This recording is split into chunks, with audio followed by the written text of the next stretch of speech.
Well, our first guest today is somebody who isn't a stranger to Saturday Chronicle. Brian O'Donovan has been on at least twice before, and I welcome Brian. Brian is the Works and Technology Correspondent with RTE, former Washington correspondent to RTE, and also a newsreader. So, Brian, you're extremely welcome, and thank you very, very much for joining us today. Thanks, Geraldine, for having me on again. It's great to have you. Brian, we were on to you nearly a year ago. It was just before the presidential election last year. And some of us thought that Trump might be elected, but you were quite sure that he would be. And he was. And it has been a roller coaster since then, Brian. What do you think of what's happening in America and with Mr. Trump in particular? It really has been an unbelievable year. And if you think of it, this time last year, he had just been inaugurated. And in his inauguration address, he spoke about how, it would be power and might and America, America, America. And he wasn't lying. I mean, that's what we saw. We saw a year of him flexing his muscle, economic muscle, threatening tariffs, force, his military muscle, threatening to invade other countries. I mean, I suppose it's a year that will be characterized, and I'm sure we'll go into a lot more detail on exactly what happened, but a year that will be characterized by a lot of threats that did not always come to pass, if ever really. Luckily enough. Luckily, absolutely. Yes. For us and for the world, yeah. really. I mean, that expression was taco. Trump always chickens out, and we saw it with the tariffs. He'd threatened so much tariffs on everybody. The markets got spooked. We saw the bond markets, the cost of borrowing from America went up. The stock market started crashing, so he reined that in. But I will give a proviso if we look back over the year on something that happened very, very recently. And the one thing that people are pointing to that is not taco, and he didn't chicken out on, was Venezuela. Nobody thought he would actually go in and seize a president, effectively take him from his country and bring him to America and put him on trial. That wasn't on anybody's cards, I think, and for all his threats and bluster, that was certainly something that he did follow through on throughout the year. Absolutely. Is there just interesting, Brian, Paul here, that you mentioned that the Venezuela thing, it was certainly a kind of a jaw-dropping moment. We had all the threats and the Secretary of State, Rubio, obviously has a very personal piece of interest in this. Has there been a kind of a world paradigm shift since the Venezuela incursion and kidnapping of a leader on his own soil? Has the world kind of reassessed how it deals with Donald Trump subsequent to that event? Absolutely, Paul. And as I say, that was the big change, I think, in a lot of people's eyes. Here we had this guy over in Washington who was full of a lot of bluster, a lot of talk, a lot of threats, and it didn't come to anything. But here we had actual movement. Now, I suppose, look, to be fair, you could say, well, he was taking action on Venezuela initially by bombing these drug boats that were coming across and by hitting them with military strikes. But then a lot of people say, yeah, but he's not going to, seize Maduro. He's not going to topple. He's not going to be regime change. We're not going to see boots on the ground. We're not going to see an invasion. Now, what we did see, I suppose, is still a little bit questionable. He did remove the leader, but right now he seems perfectly happy for the leader's number two to run the country. But what we saw was a power grab, a reshaping, dominance. Donald Trump looking at China, looking at Russia and saying, right, they're carving out their bits of the world. I need to start carving out mine. And he turned his attention first. Well, he threatened to take Canada. That could still be on the cards. He spoke about taking Greenland, which I'm sure we'll come on to in a minute. But closer to home, he looked to Latin America, and he's reshaping there now. And he's taken a country that has a lot of oil, that he said was sending drugs into America. And it's all about flexing that muscle and showing that I can take countries too, and I can invade, and I can be powerful because I have the most powerful military in the world. I suppose we've learned a lot in the last year. And we're talking now about a multipolar world and spheres of influence and the Monroe Doctrine as foreign policy, that type of thing. Is this really about America and China when you strip everything away? Is it still America, the US, wanting to be a hegemon, wanting to be the only big boy in town? Is that what it is? Or are these spheres of influence something we have to live with for the future or adjust to in the future?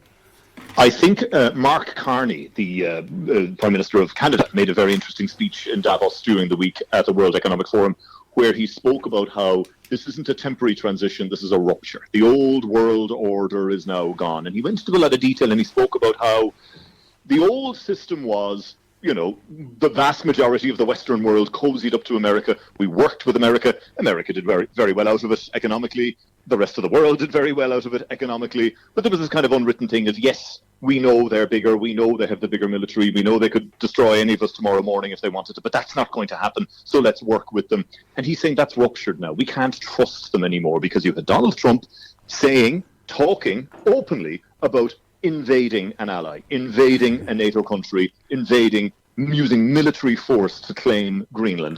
And that, I think, upended everything. And then as we saw countries sending in their reinforcements to show their support to Denmark and show their support to Greenland, those countries were threatened with economic tariffs. Now, we know that has all subsequently been rolled back on by Donald Trump, but there's nothing to say he won't roll back in on it again because, as we know, he flip-flops and everything changes. But you're right. I think that led to this complete rupturing, this complete change of the old world order.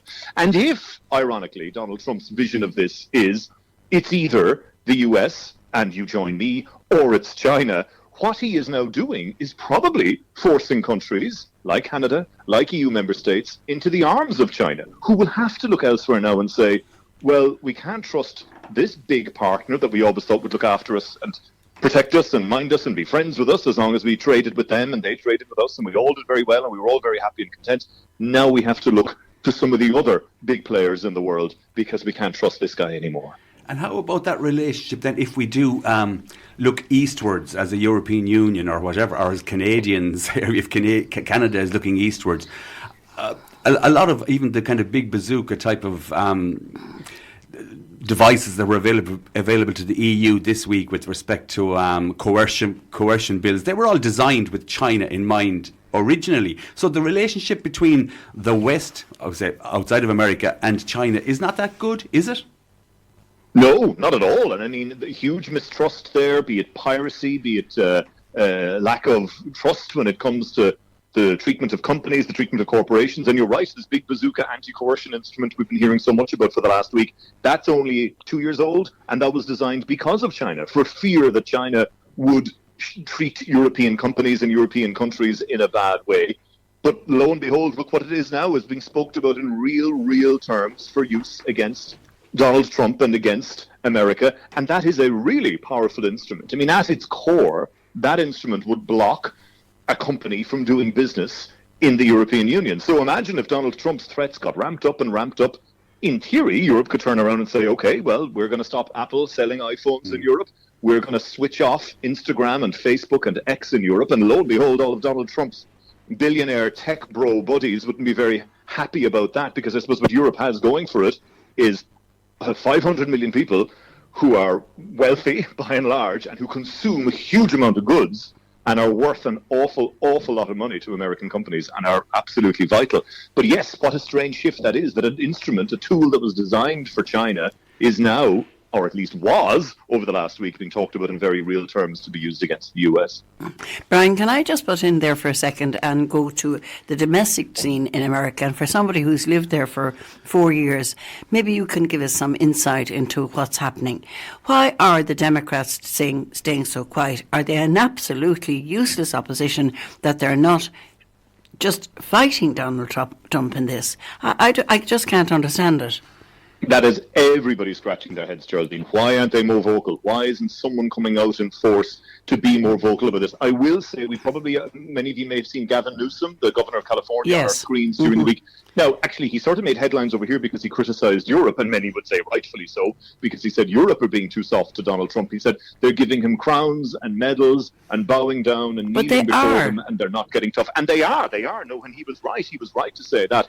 But I thought it was interesting that certainly on this side of the world, a bit of Democratic opposition finally made headlines, but only when he started criticising. So look, yes, I suppose from a Democratic perspective, we did see some Democratic senators and congressmen coming out and really talking in very strong terms about this Greenland thing, saying, if this is completely crazy, people have no interest in this. I saw a good quote from Brendan Boyle, a very well-known congressman with Irish roots. His father was from Donegal, and he was saying, he's talking about getting Greenland for the American people, but the American people just want food on their tables, they want support, they want healthcare, and we have Donald Trump obsessed with increasing the size of America, and a lot of people are talking about that. That was at the root of this. He wanted to be seen as a president with his real estate property developer hat on, that literally increased the size of America and increased it with this massive land mass that is mainly ice, although the ice is melting, and hence why the interest in Well, he called it Iceland last night, didn't he? He called it Iceland on a number of occasions in his speech, that's right. Yeah. But I suppose the fact that it's melting, it's throwing up these rare earth minerals. But you're right on the Democrats. We don't have that. So look, you could look at a Gavin Newsom and you can say, oh, he's the man, he'll stand up to him. The problem with the Democrats is you can be damn sure, Geraldine, that half the Democrats hate Gavin Newsom and would never vote for him. Right. The Democrats are a very divided, polarised party. You've got that Bernie Sanders, AOC, socialist kind of left wing. You've got the old kind of Clinton centrist wing, and all these wings, all these factions. And then remember, the Democrats used to be so popular among African Americans and Latinos, and that's been broken, and they're heading towards the Republican Party. So the Democrats, by trying to be something for everybody, have managed to kind of annoy everyone and have found it very, very difficult to coalesce and come behind one big vocal voice. But look, it's a big year for them because we're going to have the midterms in November, and the predictions are that, yes, they will do very well. They typically, the party of the president does bad in the midterms in an off presidential election year. So one would expect the Democrats to certainly do well in the House and the Senate, and perhaps take control of them once more. And then that could shift the dynamic a lot, because if they're in power, then you control the committees, you control potential, God knows, investigations, impeachments, who knows what. You get the power back, and then you can dominate the headlines for the 2 years that would lead into the actual presidential election. The other question I wanted to bring up is this mad group of people, the ICE militia, I'd call them. They are just, oh my God, I don't know. It's just, what's happening is just unbelievable, I think, isn't it? I mean, I don't know, is the man mad to have them tearing up cities and having people fight against each other and dividing the communities? I don't know, it's just dreadful. And that's another kind of Democrat-Republican divide, because remember, he's sending in these ICE agents into these Democrat-controlled cities and states, big clashes. You have mayors and governors on the Democratic side. Get them out. We don't want them here. They're causing problems. And then we have this awful social media videos doing the rounds of when people do interact with them. We have shootings, we have people driving. Just really a bad, dark place. And these guys go in heavily armed, and it becomes this huge row then. Even when someone is killed and something is filmed, and you have one half saying, oh, they were just defending themselves, and the other half saying, no, they shot this person dead, cold blood. And it has led to the most divisive, difficult. And I mean, that's probably where a lot of Democrats are getting their voice, actually, is criticizing that ICE operation that we see in so many cities and states across the US. But again, they're preaching to the converted, they're preaching to their own people. That's the problem. Who are saying this is bad. Everybody's in their own echo chamber, they're hearing what they want to hear. And then, of course, you have the Republican side saying, no, ICE is doing great work. And look, I did see a statistic recently that those crossings over the border of illegal immigrants, which was, let's be honest here, a big problem under Joe Biden's watch. Huge numbers of illegal immigrants coming in, really putting huge pressure. That has gone dramatically down under Donald Trump. But is it the message that has gone out that America is not a place you want to come to if you're a legal immigrant? Unfortunately, the message, though, seems to have been amplified by this violence and these heavily armed ICE officers that we see patrolling streets around the US. Heavily armed, disguised. It's a peculiar, Geraldine described them as a militia. That's what they remind me of. Whilst they are federal agents, they're a federal agency, I suppose, that has been given a massive license, even through the big, beautiful bill, I think, Brian. I think they have a $28 billion running fund per annum that came from the big, beautiful bill. They really are, to me, or to my eye, and I know you can't comment on this, they're reminiscent of procedures that we've seen historically in societies that were about to kind of collapse and break down and tear themselves asunder. They really, really do invoke that type of imagery to me. I'm not sure what they actually contribute ultimately to the actual American dream or nightmare, whatever you want to call it. And when you talk about imagery and the look and the visuals of them on the street, exactly. And then, of course, you have the visuals of the National Guard, another body that Trump has very much politicized, and putting National Guard on the streets, patrolling streets that he says are unsafe. But it is interesting. I mean, sometimes we look at this with a black and white lens of saying, well, every opponent of Donald Trump must be anti these things, and I'm sure they are. But I mean, we still would have good friends in Washington, D.C., which has both. It has the National Guard on the street, and it has ICE agents targeting various neighborhoods. And I remember talking to two separate sets of friends who would be quite Democrat, quite anti-Trump, and saying to them, it must be awful having all these National Guards on the street. And both of them separately said, well, it's kind of made things feel a little bit safer. And actually, they're quite nice. And we chat to them, and they're only young guys. And remember that street where there was a lot of homelessness and crime? Well, actually, that's kind of improved. But then on the same time, I would speak to the same families about the ICE agent thing. I remember one family telling me that they used to do this thing that we've seen so much in the news of now, when they knew ICE was in an area, that sort of drive their cars in that area and kind of block them and get in their way. I wonder, in what we've seen over the last week or two with those friends of ours, I need to talk to them again saying, are you still happy to do that? Because dangerous thing to do. What happens to them. You know, that it can end in the most awful, violent way if you do sort of protest against them and get in their way. So look, I suppose, I mean, living there is different to us watching it from afar, and you always find that when you go and live. I think probably any country that is in the news a lot, when you actually live there and you speak to people, you know, there are nuances and but certainly that visual, I think, on the streets of both the National Guard and ICE agents patrolling, heavily armed, it most certainly does invoke a feeling of a country that, 10 years ago we could never have imagined America looking like that, but here we are. The most striking visual, just one incident, is that leader, or the fellow who's in charge in Minnesota, some kind of an agent at large, Greg Bovino, interesting surname, and the greatcoat, the big, I don't know if you've seen that, the military greatcoat that he's been wearing for the last week. It's like something from Nazi Germany. It's like what you saw Goebbels walking around in, that type of stuff. Very deliberately chosen wardrobe, I would say. But remember, it all plays to the base. He got elected on this base of get rid of the illegal immigrants. They're bringing crime, they're bringing problems, round them up and get rid of them, and that's what's happening, and that's what he's doing. I mean, interestingly, you hear a lot about the polling in the States and this and that. Like Donald Trump's poll numbers kind of haven't really moved a whole lot over the year. They were always low. It was always like 40%, which means that more people kind of dislike him than like him. But we still managed to get him elected under the system over there. And I haven't really budged. So I think, and other more detailed questions then when you ask voters, I think the vast majority of Republicans who put him in there are happy with him. They think he's doing a good job. And remember the big thing, that old saying that came from that Bill Clinton advisor, it's the economy, stupid. Yeah. It's the economy, the economy. Right now the economy is doing okay. You know, some of the jobs numbers comes out, they're fine, they're not great. The inflation situation still isn't great. It hasn't gotten hugely worse. There's a sense with the American economy, there's a bit of kind of teetering maybe around the edge, and a lot of people really, really feeling that with all the Trump madness that has been forgiven and people have gone along with because the prices haven't gone too crazy, there hasn't been too much job losses, there have been too many foreclosures on homes. If that should change, if there should be an economic dip, certainly in the next few months, it'll really hit him in the midterms in November, and then hit a wider Republican candidate, whoever his successor is, in 2 years' time. But so as long as that economy keeps kind of chugging along and doing okay, it seems a lot is being forgiven, if you will, by the electorate.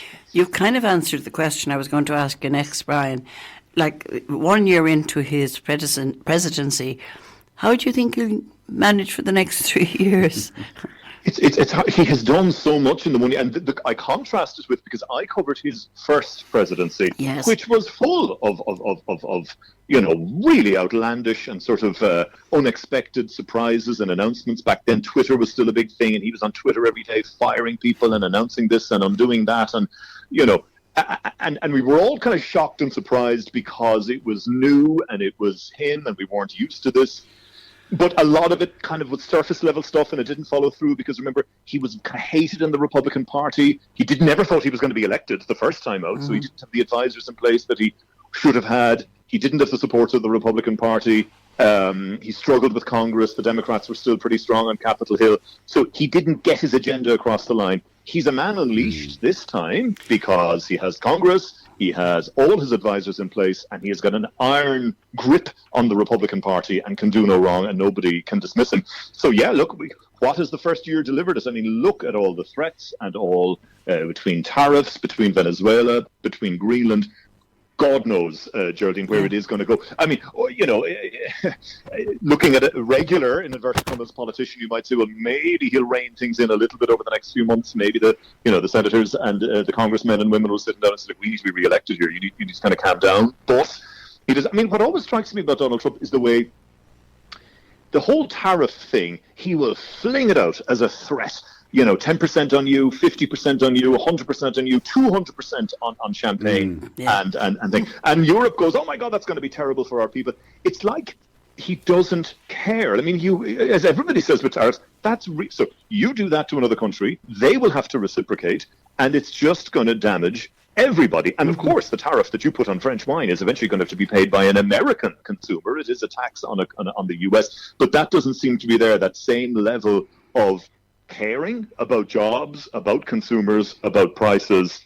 And then, of course, remember, he will always spin it his way, whatever way it goes in the end. I mean, we saw that with the Greenland deal this week in Davos. Best deal ever, got everything I wanted. And sure, what did he get? He got a country, Denmark, who had signed a piece of paper 100 years ago saying, yeah, US, you can do whatever you want. You can put in as many military bases on Greenland as you want. You have the run of the place. It's practically yours. And what America did over the last 50, 60 years was wound down all their military presence to kind of nothing. But they had every option to ramp it up anytime they want, which presumably they will now. But he still spun it as a win. Oh, great deal, best deal ever. When really everybody's looking at this going, well, what did you actually get? Even the tariffs, Brian, when he spins the tariffs in the context of wonderful income to the government, to his balance sheet from a federal point of view, notwithstanding the fact that, as you said there, that it's actually ultimately a cost on the citizenry of America. What do you think of his, I suppose, when I'm listening to you there, the one thing that's different between 2016, 2020 and 2024 to whenever is the kind of discipline of his team, if you want to call them that, whether that's his cabinet or his chief of staffs or his deputy chiefs of staffs. They seem to be much, much, much more disciplined as a group this time around. Absolutely. They are in lockstep with him. You see him on the economic side, Scott Bessent, his Treasury Secretary. You have Howard Lutnick, his Commerce Secretary. All successful men in their own right who've done their own thing. They are in lockstep with him everywhere. Marco Rubio, a former critic of his, a former opponent. Little Marco, yeah. And they are all in lockstep with him. No dissension, no firings. Do you remember his first term? There was a firing every week. You had Rex Tillerson was his Secretary of State. You had national security advisors being dropped left, right, and centre. There was a firing a week.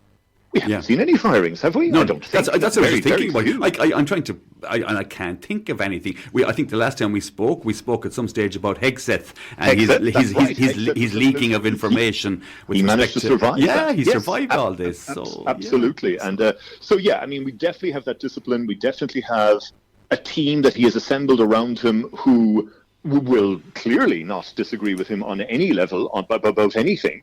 I mean, certainly the Greenland thing had the potential to be an absolute disaster for everybody if he had gone down the military route. But, as I say, people who would have thought it kind of level-headed, the likes of his Commerce Secretaries and Treasury Secretaries absolutely rowing in on this and saying, no, he's right, we need Greenland and we'll get it one way or another. So, yeah, you absolutely see that. There is no dissension whatsoever. I suppose the only difference is, as I said to you, 8 years ago it was all about Twitter, and he would tweet now. He doesn't bother with Twitter or X anymore. He has Truth Social, and he puts out his own posts, and that's where everything happens now. That's where the dictation comes from, whether it's going to be thank you for your attention on this matter. And thank you for your attention. Exactly. Yeah, that's it. Brian, I know Geraldine here is kind of coming to a conclusion here, but there's one thing that struck me. It's totally nothing to do with Trump. It's part of your other job. Your your work in technology correspondent with RTE, and it was the Young Scientist exhibition just there a month ago. I was just fascinated. The winner of that, I know that we've the new set of sponsors who have a Scariff connection here, the Collisons, with Stripe. But the new winner, what did you make of Aveen Daly from Mount Hawk in Tralee and her project? It struck me as a type of project that's a bit like that kind of the Collisons themselves when they won it 20 years ago. It sounds like a really interesting project using AI to work out brain cancer or tumours in the brain. I mean, That's a fascinating project. Unbelievable teenager of that age, 15. And the articulation and the way she can describe it and talk to you about it. And yes, as you say, that's what it'll do. It'll look at MRI scans and use an artificial intelligence model to look for tumours, instead of people having to have very invasive procedures and biopsies to do that you could do it at scan level, which they're saying is a big thing with brain cancer. Unbelievable. I mean, you're blown away by the talent. And I was talking to somebody earlier about some of the trends, and I think the trends are very telling in the Young Scientists, because it kind of gives you an indication of where young people's heads are at, what's dominating their lives, what's their view of the world. And interestingly, there was a good statistic this year, big increase in projects related to artificial intelligence, no great surprise, yes. But a big decrease in projects relating to social media, which I thought was very interesting, because I remember maybe 3-4 years ago when I sort of started covering the Young Scientist on a regular basis, you'd have a load of projects about TikTok, Instagram, Facebook, impact on young people. That has diminished a lot, and it's all about AI. And I'm not saying that is a good thing. In fact, one could worry that maybe it's a more worrying thing. Yeah. So is it an indication that young people are turning to their AI chatbots for friends as opposed to their Instagram and Snapchat friends, and all the dangers and problems that can bring if you're turning to AI models for your social interaction as opposed to traditional social media? But you have to admire somebody who turns to AI to interpret MRI scans of the brain. I thought it was a fascinating project. I really hope we hear about that girl in the next 10-20 years' time. Oh, absolutely. Watch this space. And an amazing project. And I had the privilege then, there was an event the following night where a good few previous winners were there. And my God, you were just blown away talking to these people. And not just the winners, the entrants as well, as you speak to them, the manner in which they can describe their projects. What will really blow your mind, Paul and Geraldine, is on the Thursday and the Friday of the Young Scientists, they do a little spin-off event, the Primary School Young Science Fair. And you go in there and you speak to the primary school students. Now, they can't enter the competition, they can't win, it's kind of a sideline event. But there you're blown away by people aged under 12 who are telling you about the projects that they are developing and the things they are interested in. And it really is, it blows my mind. And you mentioned the Collison brothers. I had the privilege of interviewing Patrick at this event. Yeah. And you look at their journey, he won it in 2005. And now I saw on Forbes this week he is worth $10 billion. Good man. So there you go. Now, there you go, exactly. The future augurs well for young people in Ireland. Hopefully. Doesn't it? Hopefully. It Brian, really does. I really have... when you see it at the Young Scientists, absolutely. I have to bring it to a close. I'm pressure of time. Thank you so much for joining us, and as usual, your insight into all things political and American and other things was very valuable. Thank you so much for joining us. Thank you very much for having me. Thanks, Brian.